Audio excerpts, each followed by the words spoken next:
Hi అండి. పంతులు గారి భార్యగా నా జీవితం ఎలా ఉంది, నేను హ్యాపీగా ఉన్నానా లేనా, బాధపడుతున్నానా అనే విషయాన్ని తెలుసుకోవాలని అనుకుంటున్నారా?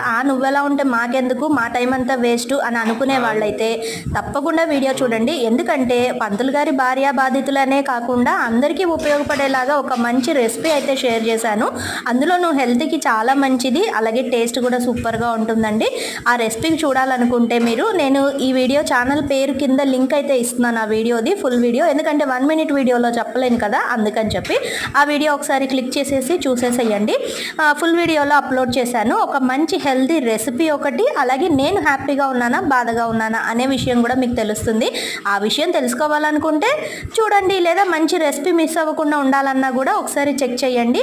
పంతులు గారి భార్యనే కాదండో, అందరూ చేసుకొని తినే మంచి రెసిపీ అయితే షేర్ చేశాను. హెల్త్కి కూడా చాలా చాలా మంచిది. ఇంక ఇక్కడైతే ఉల్లికారం రాసేసి వేడివేడిగా దోశలు అయితే వేస్తున్నాను. By by.